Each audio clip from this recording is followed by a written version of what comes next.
Hey, my name is Rob Scott from UC Today, and welcome to our monthly Microsoft Teams news update. As always, I'm joined by Tom Arbuthnot, who's a UC Solutions Architect, Microsoft Certified Master, and MVP. Welcome, Tom. Yeah, hey Rob, how's it going? Happy New Year. It's going great. Happy New Year to you. Can't believe we've made it. Well, it feels pretty similar to last year in some respects, but there we go. Yeah, absolutely. Crazy year 2021. I mean, wow, what a world to live in, and to be around Microsoft Teams all year as well. It's been such a journey. So much happening. But today, we're going to announce or release our predictions for 2021. We've rounded up a whole bunch of experts from the industry. What do you think, Tom? I think there was so much innovation last year. It's crazy, obviously, by market pressures and just need in the market. So it's interesting. We pulled together some real experts to see what their predictions are for 2022, and we'll give some commentary on it as well, I think. We have indeed. Okay, well, let's get started. First of all, we've got Patrick Watson, who's going to share his prediction. Let's have a listen to what he's got to say.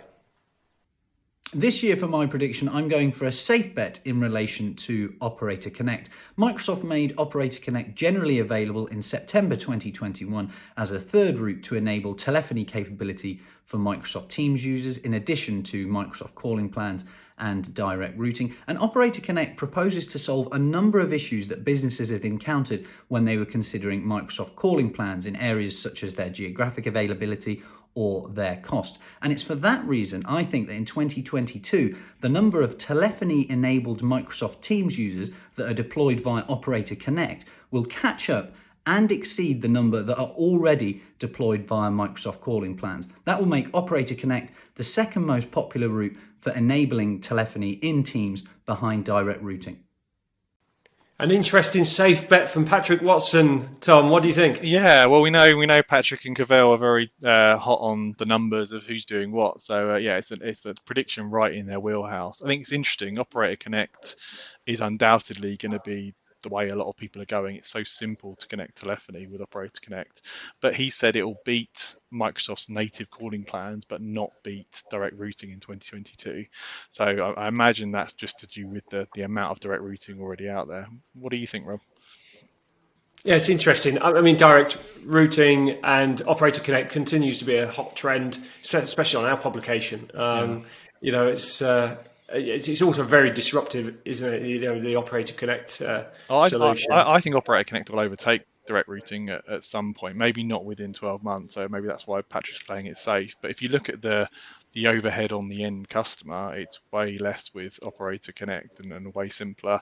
And for the carrier, it ties you more directly into the carrier. So they like that kind of level of tie-in, and they can provide mass service from a single infrastructure. So I reckon the big tier one carriers that are on Operator Connect will be pushing that as their first preference over direct routing. So next up, Tom, we said we'd play these two together because these predictions are fairly similar. It's Randy Chapman and Neil Fluester. Hey, it's Randy here. Tom and Rob asked me to provide a single prediction around Microsoft Teams for 2022. It's hard to make a single prediction, but I think 2022 will definitely be the year of hybrid working, and everything that Microsoft is doing is around the hybrid thing. Everything to do with telephony, devices, meeting rooms, everything I think is going to be revolving around the hybrid landscape, the hybrid workplace. I know it's such a buzzword, but yeah, we can't escape it. And it's going to mean a lot more things than it probably already does now. That's me. Cheers. So my predictions for 2022 are around the return to the office and greater meeting equality. We've all been used to seeing this kind of view of everybody while we've been joining Teams calls, that torso, head and shoulder view of everyone in the call. But unfortunately, when we go back to the office, this is the kind of experience that we left 18 months ago when we all started to work from home. In Microsoft Teams, that provides this, everyone working from home in a nice, perfectly shot frame, but then everyone in the office all squidged together in a single frame. That's not providing meeting equality. We want to try and enhance the experience, not necessarily for the people in the room, but for the people who aren't in the room. I see a greater drive towards camera technology and framing and production rules, as well as increase and enhance layouts in tools like Microsoft Teams to not provide this kind of experience to the far end, but this kind of experience to the far end, where we see what we've been used to, whether they're dialing in on a camera on their laptop or whether they're dialing in from a single camera in a meeting room. Let's see if these come true, and I'll see you in 2022. Well, Tom, hybrid work and meeting equity. I mean, two words that I'd never heard of really kind of 2 years ago, but, certainly two big trends that I'm seeing more and more of. What do you think? Yeah, definitely. I mean, definitely big buzzwords towards the end of 2021, but both with validity in them. Like obviously, we're going to continue to be some form of hybrid, whatever you want to call it, and certainly you can see Microsoft Teams focusing on acknowledging that reality, particularly in the meeting room space. And Neil, and this is why we put them together, going more detail into the meeting room about the kind of clever AI-based camera framing. And that is a reality, like the old way of having one camera position in the room and having people around the desk will be a tiny square in your Teams. There's a big difference between that and having a properly framed face and seeing what's going on. So it'll be interesting to see how much companies invest in new kit and how much they say they value that versus spending the money. But I think from an end user experience point of view, those are definitely both safe bets and hot topics for 2022. Yeah, absolutely. And hats off to Neil for such a good video edit. Yeah, his editing skills are amazing. Fair play to him. Great stuff. Okay, next up, we've got Graham Walsh. Let's have a listen to what he's got to say. Hi, it's Graham here at Neat. And my prediction for 2022 in the UC Microsoft Teams space is we're going to see a lot of consolidation. So where we have people using multiple platforms such as Teams, Zoom, multiple different telephony platforms, messaging platforms, as we return to work and we have hybrid working, we're going to have a consolidation to get that things right, such as the meeting room spaces, the desktop applications, on your mobile, cell phones, having one application that can serve all your needs. We see the vendors coming up with Zoom, for example, with telephony, Microsoft enhancing their Microsoft Teams telephony offering, and now SIP Gateway. So we're going to have this single application, and that may affect these things like the daily active users and monthly users. So that's my prediction for 2022. Thank you very much. Oh, that's an interesting one, Tom. Yeah, consolidation of applications. Hasn't this been the promise of UC for like 10 years? I think we're actually, I think it's a valid point. Like particularly with single platform, what's interesting is I think the meeting platform is consuming the telephony platform. So whoever wins meetings, telephony becomes a feature. The other one I think is interesting that he mentioned is how important messaging is in the story now, like bringing that into a single story. So where you've got battlegrounds between obviously Zoom and Teams is a big battleground, like who can own the complete story will be really interesting. But we're now seeing vendors collaborate more and more, aren't we? We're seeing, Zoom and Cisco and Microsoft all kind of playing nicely together. So, why do we need one tool to rule them all when, they're all kind of interconnecting? Yeah, it comes down to end user experience and your business requirements as always. But definitely they're playing nice together where they have to, particularly because Microsoft owns Office in most cases, certainly in the business space. You've got to play nice with Office 365 just to be in the game, I think. But equally, like you say, Microsoft are being fairly good about, well, look, if you're going with another vendor, we still want to be your productivity vendor, so we'll intermix with them as well. But I think you have to try that stuff out and look at both the technical and the commercial, as well as the end user experience, to decide if best of breed is where you want to go or if it's one vendor to rule them all. Yeah, exactly. And it'd be interesting to see whether, the monthly active users or daily active users increases for some vendors and decreases for some vendors. So, I wonder how that landscape's going to kind of play out. We'll be watching out next year for vendors who change the way they measure their metrics. That's always the sign. Exactly. So a great prediction from Graham. Well done. So next up, we've got Kevin Kieller. Let's have a look at what he's got to say. I think 2022 will be the year of connection for Microsoft Teams.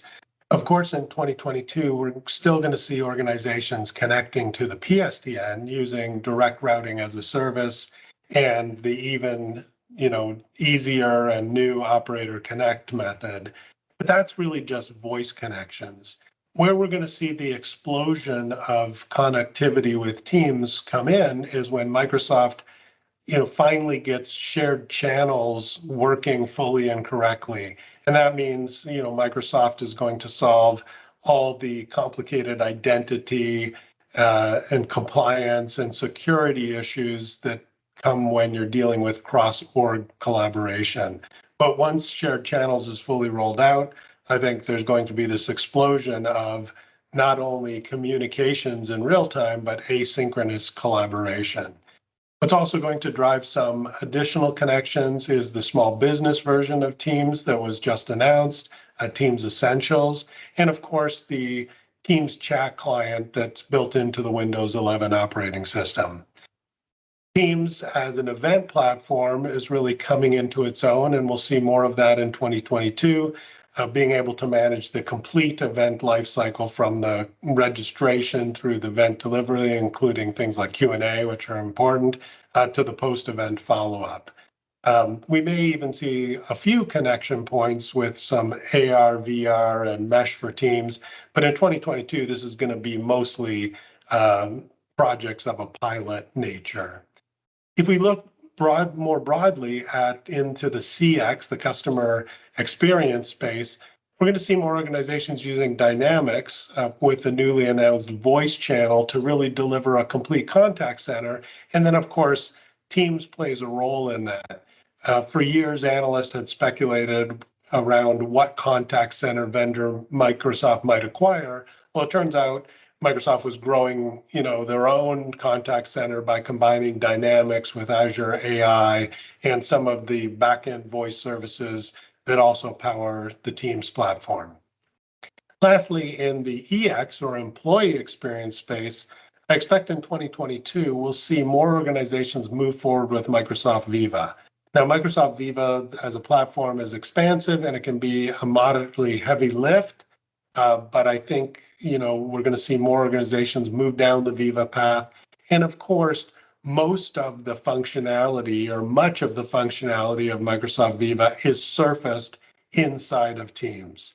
So in summary, 2022 is going to be exciting. There's going to be a lot more technology connections, but I'm hopeful that 2022 will also bring all of us some more personal in-person connections. Wow, so a whole bunch of predictions there, Tom. I mean, see, Kevin's such a pro. He sets a theme and then has half a dozen predictions. So next year he'll be like, definitely got that one and that one. Yeah, so I mean, to recap, I mean, he was talking about intercompany collaboration. He was talking about the kind of an explosion of Teams Home and Teams for Windows 11. Yeah. He was talking about Contact Center and Viva. I mean, he's obviously excited about 2022. So what kind of resonated on you there? Yeah, definitely shared channels. I think that's a really, really good one. So that's Microsoft bringing the cross-organization collaboration story to a much wider audience and making it much simpler. I mean, that resonates back to when we used to do Skype and Link. Entire projects were done based on the federation. Like, we need to be closer to our suppliers and our customers. They're using Skype. We need to use Skype. That fell away a bit with Teams because the cross-company collaboration story, guest access and tenant switching, it's messy. Like, it's doable if you're committed, but for an average user, it's a lot of effort. So making cross-org collaboration simpler is going to be a big deal. I think that's a spot-on prediction, and that should drive more usage and more interlock between organizations collaborating rather than falling back to email or SharePoint to share files. More likely to use Teams for the whole project. Yeah, interesting stuff. Okay, now we've got Starla Hansen, who's going to give us his prediction. Let's have a listen to what he's got to say. Hey, Ståle Hansen here. My prediction for Microsoft Teams in 2022 is that the custom state you get when scheduling focus time in Microsoft Viva Insights will become mainstream. Why is that? You may already be using it scheduling pre-existing meetings for that. Well, in 2022, you can have an ad hoc timer, 25-minute, deep work, and then go to your meeting. Just like a Pomodoro sprint. And during that session, you will be in that custom state, focusing, telling your colleagues that you are deep working, focusing. Please don't disturb me. But only for 25 minutes, and then you are available again. Everyone should do this. It's built into the platform now. What do you guys think, Tom and Rob? Well, Tom, I think that's a great prediction. And the reason I think that, because, I think we all struggle with deep work, don't we? Sometimes we just can't get the time to do what we need to do. And, with all these notifications and everything else happening now, it's a real challenge. So I think great prediction. What do you think? Yeah, same. I think it's a really good one. I think it's absolutely a feature that should be there. And as you say, it's very hard. And there's been research done about the potential negative impacts of chat-based collaboration, where you all live in chat all day and never get any time to break away. So I think that's a good. He's right. You've seen it in Viva, where it prompts you to kind of almost coaches you for productivity to say block some time out for your tasks. It'd be great to see more of that in Teams, to say I need 25 minutes, half an hour. So Stolly said, like, I'm focusing, leave me alone, don't message me, don't alert me. I think that's a really good one. I'd love to see that. Good stuff. Okay, next up, we've got David Dungay from UC Today. Let's have a listen to what he's got to say.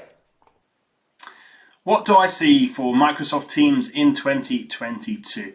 Well, I think security will be a major theme this year as Microsoft continues to grapple with an ever-changing security landscape. Microsoft will be continuing to integrate various parts of its product portfolio. This could actually provide some new attack vectors we haven't seen in 2022. Also, although Microsoft will obviously continue to develop its security offering, and we could see some acquisitions in that area as it continues to fill maybe some gaps in its current offering, there'll still be that overarching question: who does it better, Microsoft themselves or those third-party best-of-breed security specialists we see in the market? The landscape will continue to change over 2022. Attacks on Office 365 tenants will obviously go up. And why is that? Well, we do know Microsoft will have more customers this year than it had last year. That is just inevitable. For the channel, though, this actually presents a bit of an opportunity to provide some specialist skills around security. And really, locking down those hybrid working environments. The big question for resellers or MSS or MSPs rather is: do I build those skills in-house, or do I look to partner for those specialist security skills? A word of warning, though: if you are a partner looking to provide some security skills or offerings to your customers, please make sure you make it abundantly clear to your customers what you are and what you are not responsible for in the case of a breach. We know customers and what they can be like. Lots of people don't like to spend that extra little bit of money to secure their hybrid working environment. That is, of course, until they are breached or they realise the potential cost of a breach and losing their sensitive data. If you are an end customer looking to secure your hybrid working environments around the Teams ecosystem, do a bit of digging. If you're looking at MSSPs, that's managed security service providers, please make sure you find out their credentials because they might not be what you need or what you are looking for. So do your research, but most of all, have a happy and secure 2022. Well, I know how David likes security, so an interesting one from David. Especially with turning that around into a channel opportunity. What do you think, Tom? Yeah, I think it's definitely a hot topic, and with the hybrid working theme of people working from anywhere, lots of data being in Teams. So whereas with UC there was concern, there wasn't much data in the Skype platform, chat history, that was it. With Teams, it's a completely different story. You've got all the files, all the conversation history for the entire team. So it's definitely a hot topic, and not just classic security, but governance and compliance as well. And yeah, there's a good fun tension there between Microsoft pushing more and more into their first party offer and things like the graph APIs and what the third party vendors can do. So undoubtedly security only becomes a more important topic and more money is spent there, and I think it's a good shout from David that there'll be an interesting tension between what Microsoft bundle into the stack and what the third parties can add value to. Yeah, interesting indeed. Okay, next up we've got Lesley Crook. Let's have a listen to what she's got to say. Hi there, UC fans. Lesley Crook here. I'm representing diversity in tech in the adoption and change management space. So my prediction is around a company called Ally.io. So Microsoft announced a few months ago they had bought Ally.io to integrate into Viva and the other 4 modules and everything else. So Ally aligns personal objectives with company key results, which they call your OKRs, and this is about mapping the performance of your company. So on another thread, and about 2 years ago, as part of Project Cortex, Microsoft reframed Yammer tags to topics. Oops, there's Yammy. And caused a great deal of frustration in the Yammer community as this made no sense. So I've had a play with the current Ally third-party vendor on a 14-day free subscription, which anyone can do, and it clearly uses tags. And my prediction is that Ally tags, like Yammer tags, will be reframed topics. And topics are also expected to work on teams pulling from related conversations. So bringing these themes together, I see that Viva topics might help filter content on key performance indicators mapped to personal objectives in conversations on Teams with Yammer and managed in the Viva Topic Center, and might also surface in Viva Insights, Connections and Learning.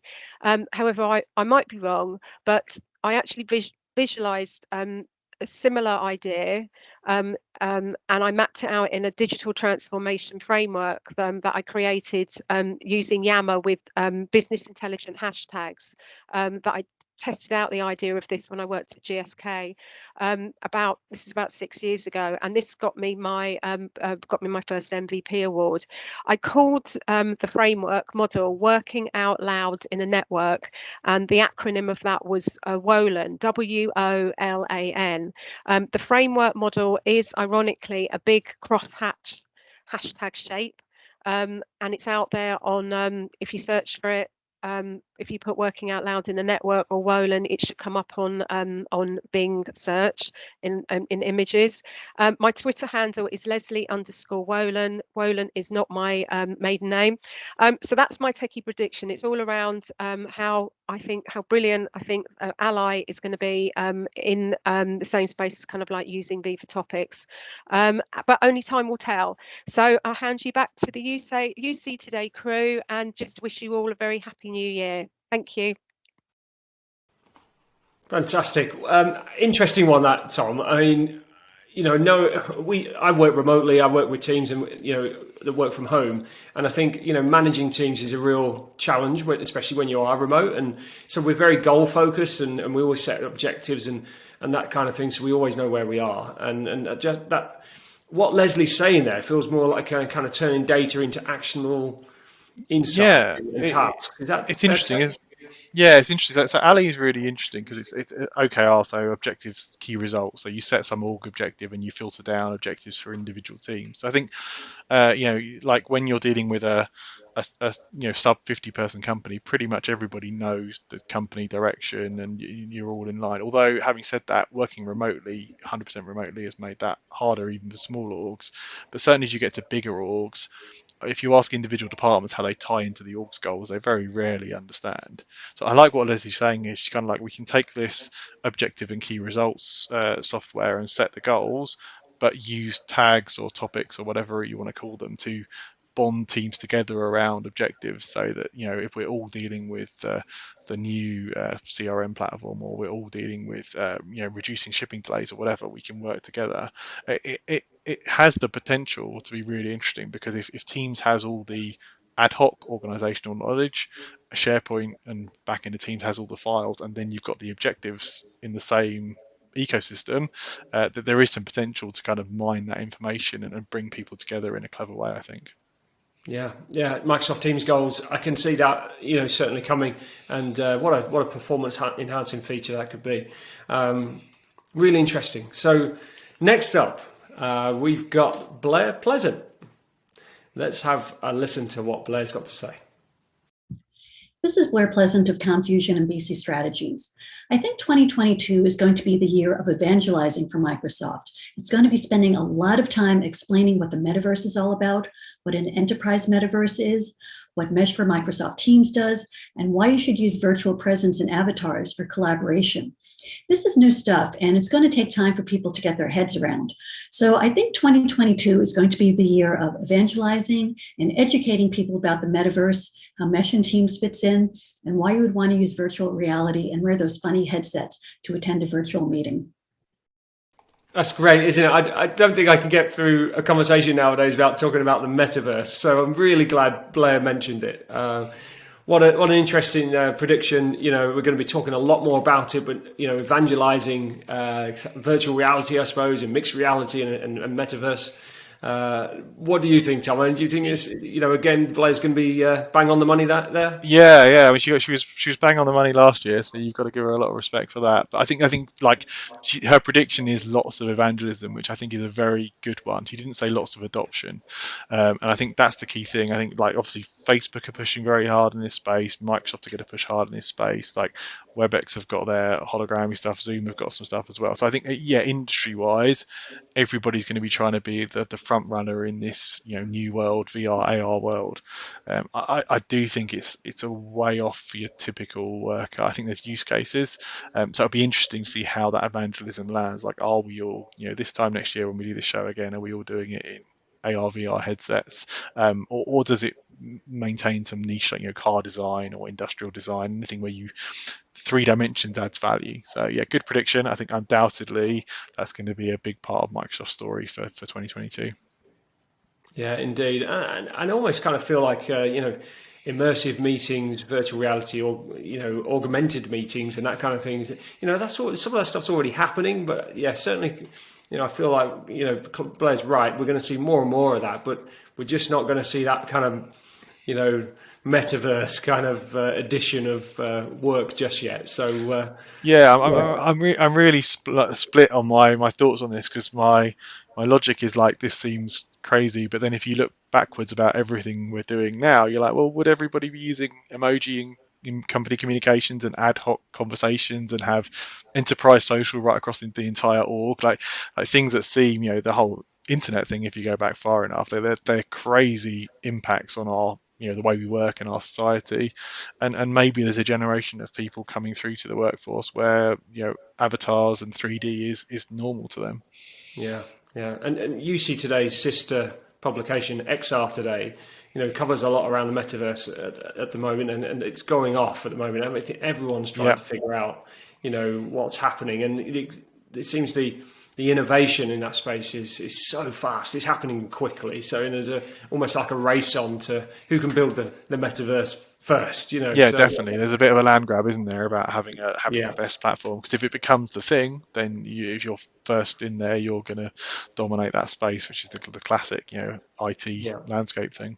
Yeah, and it ties so much into the kind of NFTs and crypto kind of, you know, decentralized kind of, you know, dream that, you know, everyone's talking about. So yeah, really interesting. And all plugging into the matrix. Yeah, it is, isn't it? Indeed. Okay, Tom, I wanted to ask you what you predict for 2022. You know, tell me what, you know, rub that crystal ball. What's going to happen in 2022 from your perspective?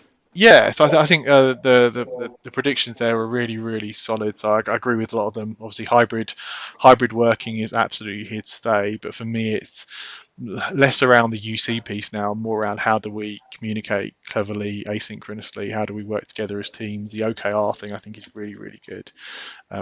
On a very technical prediction level, we saw Microsoft launch the consumer version of Teams, which weirdly they just call Teams as well, built into Windows 11, and that's actually built on a complete new client platform. So that's built on Edge WebView 2 rather than Electron. Now this is quite techie, but this was my biggest blog post by like 5x last year. So there's a lot of people interested in this, and I think we'll see in 2022 Microsoft take that platform and rebuild the enterprise version, the business version of Teams on that client platform.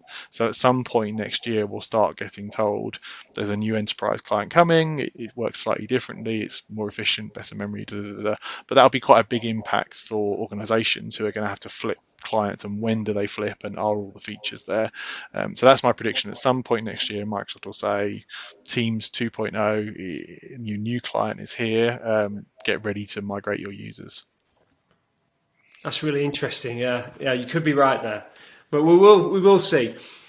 In terms of predictions, I'd like to kind of throw one in here as well. That I've been thinking about this recently, and being a remote business, Microsoft Teams is our work hub, and I really think I think it was Erwin Lazar from Metrigy said was talking about the work, Microsoft Teams being that work hub, and I thought, do you know what? He's absolutely right. That digital workplace is Microsoft Teams, and other vendors have similar solutions, but when it comes to Microsoft Teams, I think that one thing for me is missing, and it's kind of almost like kind of the consolidation of tasks and planner and project, kind of helping us to run projects remotely. And so what I'd like to see, and what I kind of predict, is that Microsoft are probably working on this in the background, and hopefully they're going to come out with a newer kind of project-friendly edition that kind of bakes itself nicely into Microsoft Teams, and it's ideal for remote work, hybrid work, and whatnot. So. Yeah, I think that's a really good one. And the funny thing is, and this is often talked about on kind of Twitter and LinkedIn, is Microsoft have all the component parts. They have projects, they have planner, they have to do.